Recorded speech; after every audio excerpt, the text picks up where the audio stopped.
Hey guys, so in this video we are going to see how to declare the game winner. So let's start.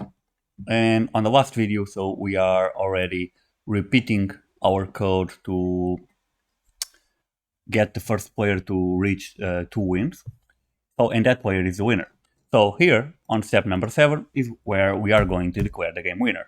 And basically let's just copy these instructions, and player is the winner.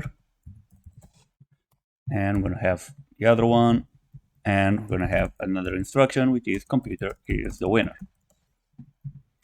And now we need to basically run one of these statements if the player is the winner, or the other one when the computer is the winner. And we already know that to do something like that, we can use the if-else statement. So if-else statement, and now in this case, the computer is going to be the winner, or the player is going to be the winner, or the computer is going to be the winner.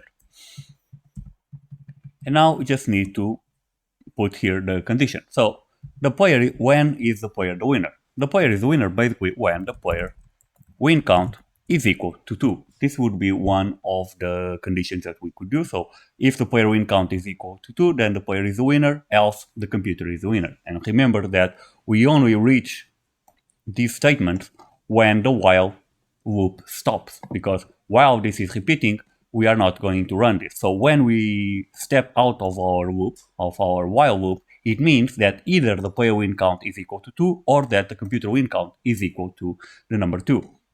So if the player win count is equal to number 2, the player is the winner, else the computer is the winner.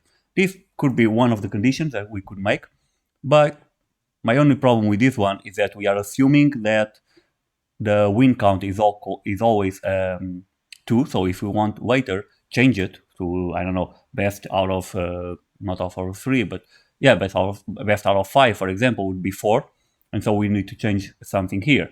So I think that the best condition to use here, instead of something like this, would be that if the player win count is greater than the computer win count, then the player is the winner. So in this way, it works for any number that we want. And so there you know, when we are doing comparison, so far we've seen the equality operator. Now you can see that we have the greater than, and then you have a bunch of them. So less than can have greater than or equal to, and we also have the less than and or equal to.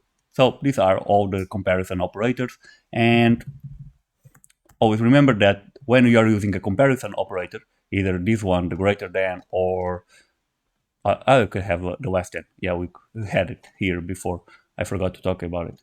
But when we have this, or when we have the equality operator, this always returns a Boolean value. So you can use it inside the condition because the condition is expecting the Boolean value.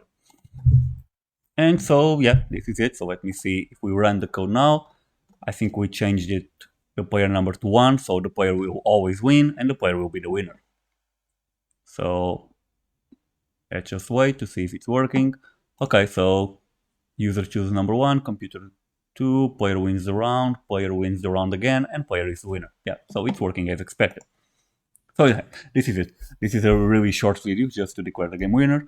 And on the next video, we are going to start implementing the user input. So as you can see, we don't have an actual logic right now. We don't have an actual logic. We don't have an actual game. So we are using only static values, meaning that, okay, the user is always playing with odds and the computer is always playing with evens, and the numbers that the user and computer are playing are always the same.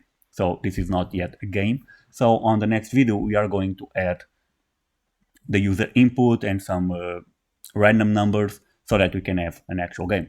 So yeah, this is it. I'll see you on the next one. Thanks.